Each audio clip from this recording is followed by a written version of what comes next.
Você sabe o que é milênio? O que vai acontecer no milênio? Será que as pessoas vão morrer no milênio? Haverá salvação no milênio? E depois do milênio, o que vai acontecer? O que é, na verdade, juízo final? Você sabe quantas ressurreição haverá? 2? 3? As pessoas vão ressuscitar para quê? Para a morte ou para a vergonha eterna ou para o gozo eterno? Essas e outras perguntas serão respondidas nesta videoaula, então por isso não percam!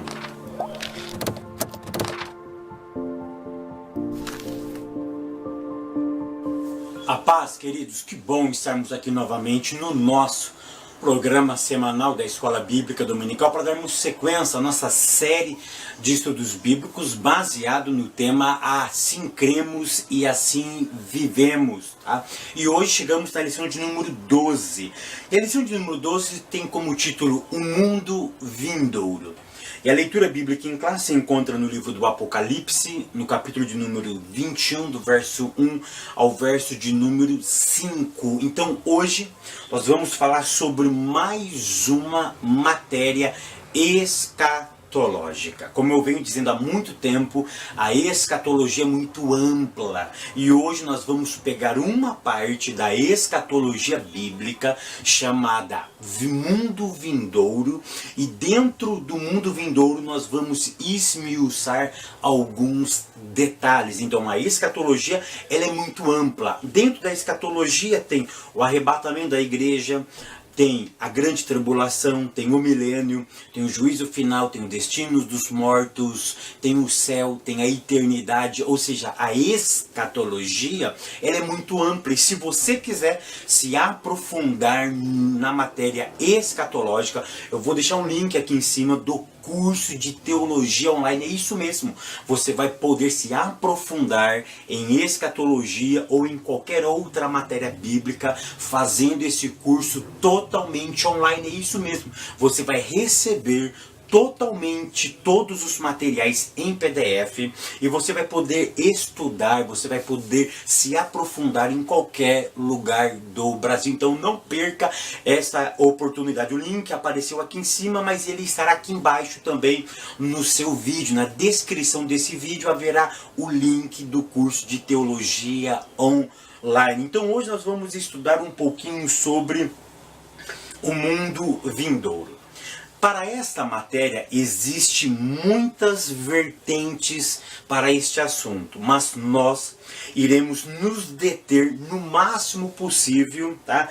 Dentro daquilo que foi declarado, que é a nova declaração de fé da Assembleia de Deus. Tá? A Assembleia de Deus na verdade ela fez uma revisão da confissão de fé dela, e dentro da confissão dela existe essa matéria. Então o que nós vamos passar, eu vou tentar me aproximar ao máximo aquilo que pensa a Assembleia de Deus no Brasil, tá bom? Algum ponto eu diverjo, tá? Eu não concordo, mas nós vamos tentar nos aproximar ao máximo desta verdade, tá? O mundo vindouro, ele não é um conceito grego, não é um conceito romano e muito menos um conceito latino. O conceito de mundo vindouro é um conceito judaico. Dentro do judaísmo isto é conhecido como Olam Rabá. Tá?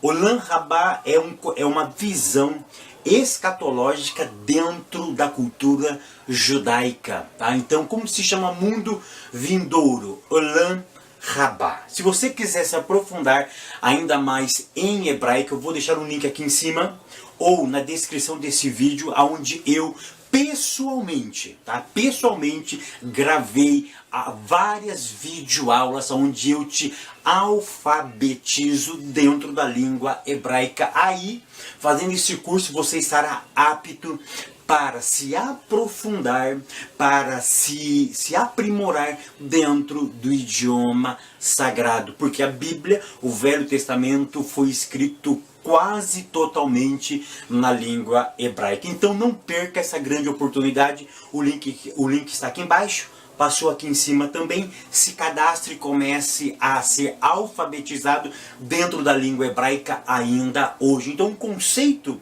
de Olam Rabá é um conceito judaico. Tá? Claro que o conceito de Olam Rabá para os judeus é diferente do nosso. Tá? O que eu quero que vocês entendam é o seguinte, que a ideia de que haverá um mundo fora esse mundo, esse conceito não é romano, não é grego e muito menos latino. Ele é extremamente judaico, vem dentro da cultura judaica. E hoje, nós vamos então ver um pouquinho sobre o juízo final, tá? Mas antes do mundo vindouro, vai acontecer no mínimo 4 coisas.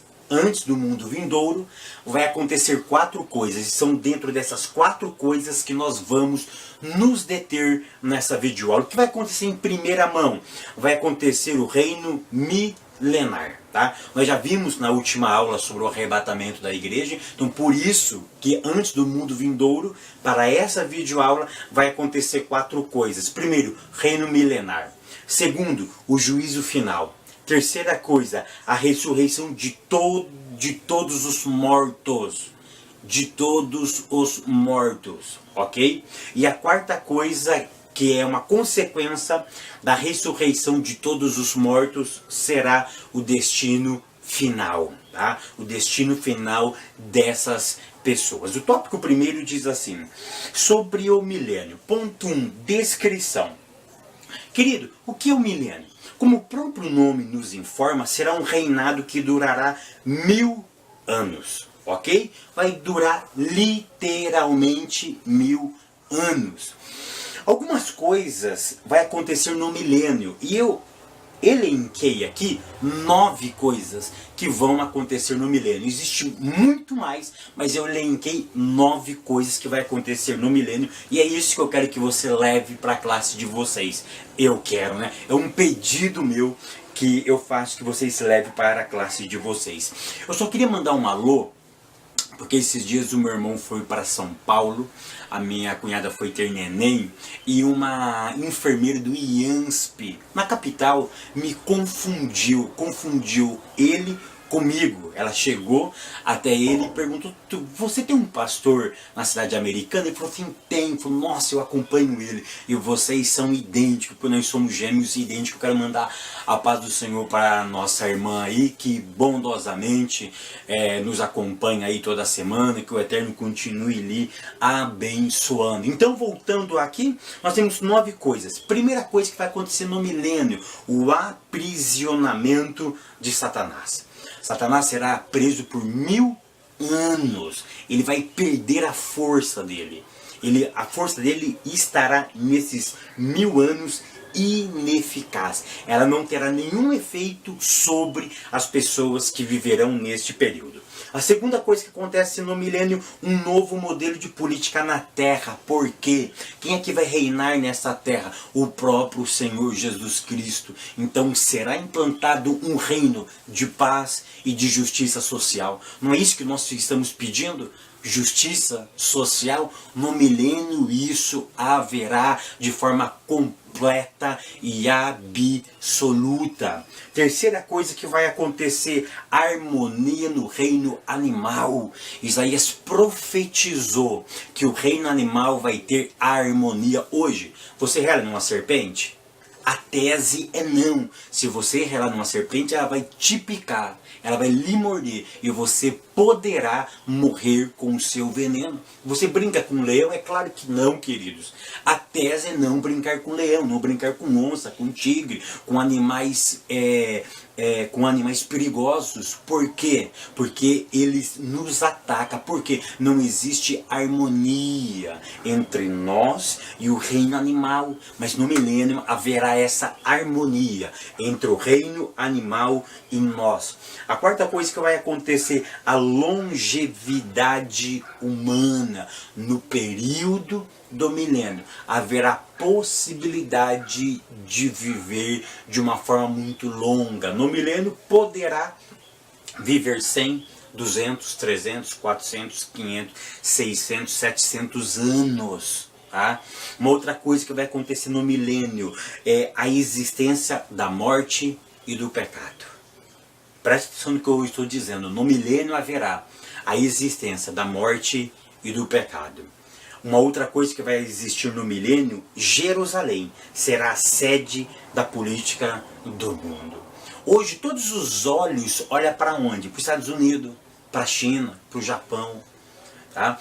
Mas perceba que os Estados Unidos é o que ele tem assim o conceito político mundial. Pode ver que uma das maiores bolsas de valores se concentra nos Estados Unidos. Tá? Então perceba que no milênio a sede política mundial será Jerusalém. A sétima coisa que eu elenquei aqui é que Jerusalém será o ponto principal da terra. Aqui eu pulo do sistema político e eu passo para o geral. Por quê? Porque ele vai ser político, mas ele vai ser também no âmbito espiritual. Ou seja, todo mundo vai convergir para Jerusalém. A adoração vai ser voltada para Jerusalém. Por quê? Porque o Messias estará ali. Ali vai ser devotado a nossa adoração. Então isso é muito profundo. Aí vai se cumprir aquilo que Salomão pediu na consagração do seu templo, no templo de Deus, na verdade. Né? Nós chamamos de templo de Salomão. Na verdade, o templo não era de Salomão. O templo era construído por Salomão. Então o que eu quero que vocês entendam é o seguinte, que Salomão pediu para que toda oração que fosse feita para aquele lugar, tanto judeus como estrangeiros, que o Eterno ouvisse. E aí ficou conhecido aquele texto de 2 Crônicas, capítulo de número 7, verso 14. Se qualquer pessoa que orar para aquele lugar, Deus iria ouvir a sua oração. Uma outra coisa que vai acontecer no milênio, que Cristo vai governar o mundo dali. Dali Cristo vai governar. E a última coisa que eu elenco aqui, haverá uma última tentativa. Por que eu coloquei última tentativa? Porque no final do milênio, desse 1000 anos, Satanás será solto. Para quê? Para tentar, persuadir, para dar a sua última cartada final, para arrebanhar ainda pessoas para ele. Tá? O ponto de número 2, nós vamos entrar numa outra matéria, chamada a ressurreição dos mortos. E aqui eu quero que você preste muito atenção. Preste atenção no que eu vou dizer. Esse assunto é muito polêmico, causa muitas discussões e interpretações diferentes. Mas de forma sucinta, mas sem perder a sua profundidade, eu quero ser coerente com vocês. Quantas ressurreições vai acontecer? Preste atenção. 2 ressurreições. Olha só. No arrebatamento da igreja, os santos que estão em qualquer parte do mundo, não importa o lugar onde foram mortos, onde se encontram os seus restos mortais, eles vão ressuscitar e vão ter um encontro com Cristo. Então no arrebatamento, somente os justos, os salvos serão ressuscitados, ok? Ponto. Tem 7 anos de tribulação, ponto. Cristo volta, ok? Começa o que? Ele termina a grande tribulação. Vai começar o que? Aí Cristo volta no final da grande tribulação. Aí vai começar o que? O milênio. Aí as pessoas que entrarem no milênio poderão viver totalmente esse período. Presta atenção.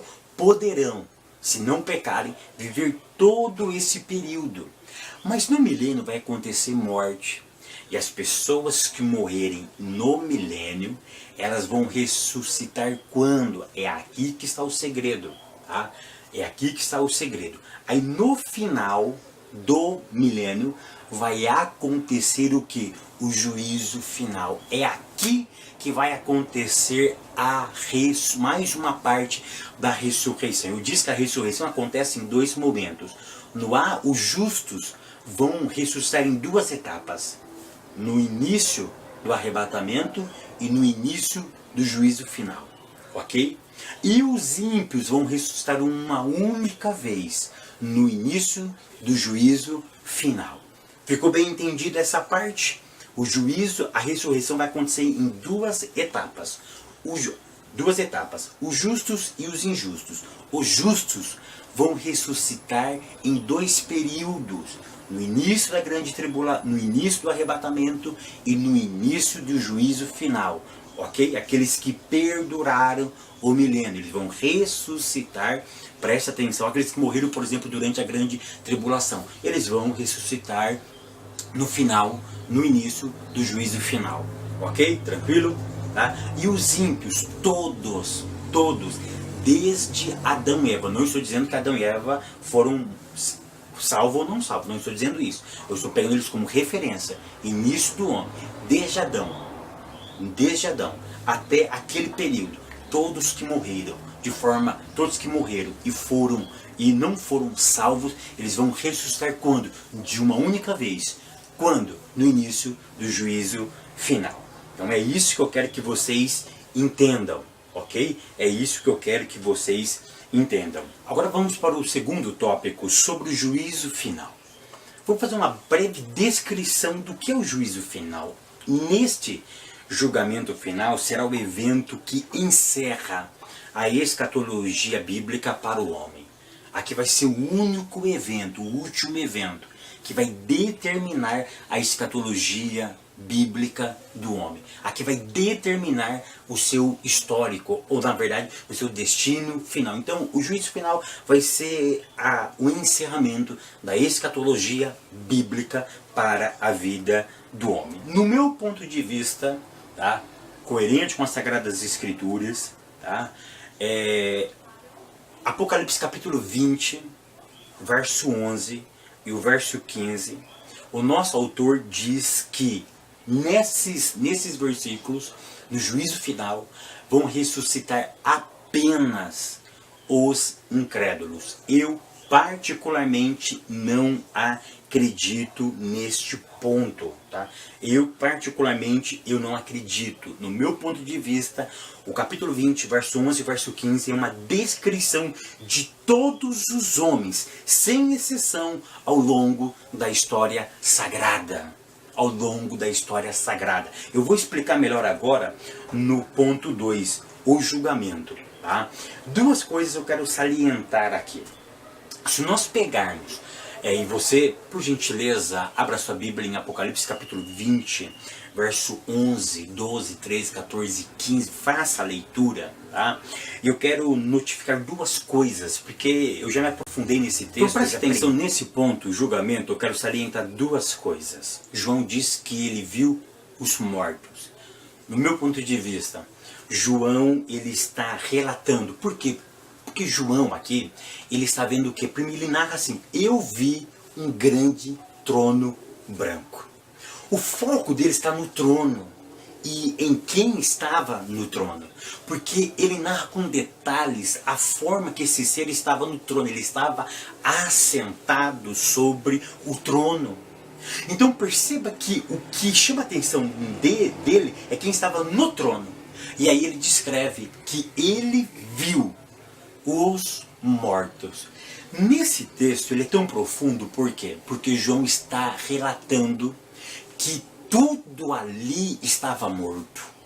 João está relatando que as pessoas que quando ele viu aquele que estava sentado sobre o trono, perceba que o texto diz de forma muito categórica, de forma muito incisa, que os céus e a terra fugiram diante daquele que estava sentado sobre o trono. Olha para mim com carinho. A expressão fugiram aí, no original, significa correr com grande rapidez, voar de forma muito rápida, muito veloz. Por quê? Porque eles estavam apavorados diante daquele que estava sentado no trono. João estava percebendo que o único que tem vida em si próprio era ele.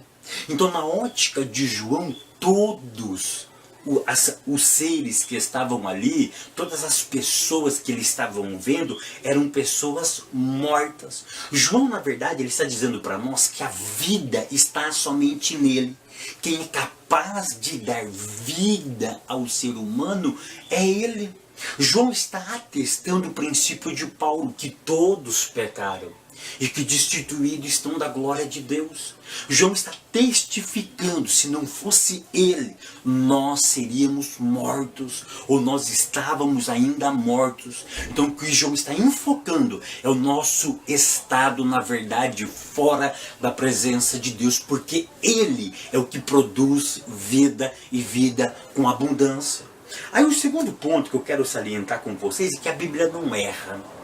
Preste atenção no que eu vou dizer. Todos terão que passar pela morte. Olha o que eu vou dizer agora. Você viveu no milênio, você nasceu no milênio, aí você viveu 700 anos, acabou o milênio. Satanás foi solto, você não foi seduzido por Satanás, ok? Você não caiu na lábia dele. E aí, você não vai morrer? A Bíblia diz que todos pecaram, e o salário do pecado é a morte. Você pode não concordar comigo, mas você tem que concordar num ponto, que eles têm que morrer. Mas a Bíblia não fala de que forma essas pessoas morreram. Elas não falam essas pessoas que se mantiveram santas na eternidade, no milênio, e conseguiram resistir à sedução de Satanás. Como que eles entraram no juízo final? Como eles passaram para lá? No meu ponto de vista, a minha santa ignorância, o juízo final, a transição entre o milênio e o juízo final vai acontecer, é como se fosse a nossa conversão. É como se fosse a nossa conversão. Essa mudança do milênio para o juízo final vai ser uma espécie de conversão. Vai ser uma espécie de morte espiritual, aonde vai tirar as pessoas deste mundo e vai levar para um outro espaço. Porque ninguém sabe aonde vai acontecer o quê? O quê? O juízo final. O juízo final. Porque a Bíblia diz que os céus e a terra fugiram, correram diante de Deus. Eu sei que é uma forma alegórica de expressar a santidade do Eterno, porque todo pecado sai de perto dele. Então perceba o que eu estou dizendo, que aí por isso que ele usa a expressão mortos. Ou seja, as pessoas que passaram do milênio para entrarem no juízo final passarão pela morte. A Bíblia não esmiuça esse detalhe, mas entre o milênio e o juízo final é tipo se fosse um portal dessa vida para outra vida, porque todos terão que experimentar a morte para estarem diante do Eterno. Ponto 3, o destino dos ímpios. Aqui não tem meio termo, irmão. Aonde vão para os ímpios? No inferno. Pronto. Preparado para quem? Para o diabo e os seus anjos. Deus preparou o inferno para mim? É claro que não. Para você? É claro que não. Para ninguém Deus preparou o inferno. Mas eu quero fazer uma pergunta para você. Será que o inferno revela um Deus injusto? É claro que não, meu querido. O inferno não revela um Deus injusto. Deixa eu dizer uma verdade. O céu e o inferno, na verdade, mostra, revela a sensibilidade, a justiça do Eterno. Porque injusto seria pegar uma pessoa que se rendeu a Cristo e mandar ele para o inferno. E pegar uma pessoa que não se rendeu a Cristo e jogar ele para o céu. Isso seria uma injustiça. Mas o céu e o inferno nada mais é do que o caráter da sua justiça. Ou seja, ele paga realmente a pessoa naquilo que ele merece. Tá? Isso é muito importante nós frisarmos isso. Tópico 3. Sobre a nova criação. Ponto 1. Um novo céu e uma nova terra. Queridos, aqui temos outro ponto complicadíssimo. Tá? Muito complicado. Deus vai destruir essa terra? Não, Deus vai restaurar. O que vai acontecer? Ela vai ser destruída ou vai ser restaurada? Olha o que eu penso de acordo com as Sagradas Escrituras. O termo novo dentro da Bíblia não significa necessariamente eliminar um e fazer o outro. Deixa eu tirar um exemplo meu, teu. Presta atenção. Quando nós éramos pecadores, ainda somos pecadores, mas somos regenerados. Tá? Deus nos fez uma nova criatura. A regeneração, que é um processo da salvação, é tornar fazer de novo, é fazer novamente uma coisa. Então presta atenção, nós agora somos nova criatura. Cristo ele nos fez de novo. Foi aquele papo de Jesus com Nicodemos. Cristo nos fez novamente. Então hoje nós somos um novo homem. Paulo vai trabalhar o velho homem e o novo homem. Aí a pergunta é, hoje eu sou uma nova criatura, mas ele me fez de novo? Me fez, mas eu continuo aqui. Do jeito que eu nasci, eu continuo. Mas você percebe que no mundo espiritual houve uma mudança? O que eu quero que vocês entendam é o seguinte, que quando o pecado foi mortificado na minha vida, parece que um novo mundo abriu para mim. E esse fenômeno é chamado do que? De recriação. Porque perceba uma coisa, o que precisa ser recriado em mim? Em mim precisa ser recriado o homem espiritual. E para isso precisa ser eliminado o quê? Precisa ser eliminado o pecado. É por isso que eu e você estamos em um processo ainda. Que o ápice desse novo nascimento que aconteceu já, ele vai acontecer o seu ápice, o seu clímax, na onde? Na glorificação, aonde o nosso corpo mortal vai ser tirado literalmente o pecado, esse intruso dentro da nossa vida. Aí sim, nós vamos ser plenamente nova criatura. Então é dentro desse aspecto que eu penso em que a terra, ela geme. Paulo ouviu que a terra geme. Ou seja, o pecado aprisiona ela. O pecado oprime ela. Paulo ouviu o gemido dessa natureza. Querendo que Olam Rabá, o mundo vindouro. Mas quando o pecado for tirado dessa terra, ela voltará a ser o que ela era na época de Adão, que nós não temos ideia de como era transcendente este mundo. Então, no meu ponto de vista, ela não vai ser destruída, não. Quando o pecado ser tirado dela, quem olhar para ela vai ter a sensação que parece que, nossa, realmente é uma nova pessoa. Não é assim que as pessoas olham para nós e dizem, nossa, eu não acredito que você era aquele homem. Eu não acredito que você era aquela mulher faladeira, mexeriqueira, que gostava de assistir uma novelinha, que gostava de ficar no boteco. Eu não acredito que você é esse rapaz. Eu não acredito. Você parece uma outra pessoa. Mas por quê? Porque a ação do pecado foi neutralizada na tua vida. Então, no meu ponto de vista, com o planeta Terra vai acontecer justamente isso. Ponto 2, a Nova Jerusalém. Fica claro e evidente aqui que a Nova Jerusalém, ela é diferente da Jerusalém do milênio. Porque a Jerusalém do milênio é essa que existe lá hoje. É lá que está em Medinat Israel, na terra de Israel, no estado de Israel. É lá que está em Eretz Israel, na terra de Israel. E Medinat Israel, no estado de Israel, é aquela. Quando surgiu o novo céu e a nova terra, que João disse que viu uma descendo, é completamente outra Jerusalém. O ponto 3 diz assim, a eternidade dos salvos. Segundo o nosso pastor, que ele acredita que a Nova Jerusalém será o lar eterno de todos os santos. Que eu quero concluir essa aula com vocês dizendo o seguinte, uma deve ser a nossa certeza, que nós vamos passar a eternidade com o Eterno. E passar com Ele nos basta. Que o Eterno continue abençoando você, meu irmão, você, minha irmã, e até semana que vem, querendo Deus.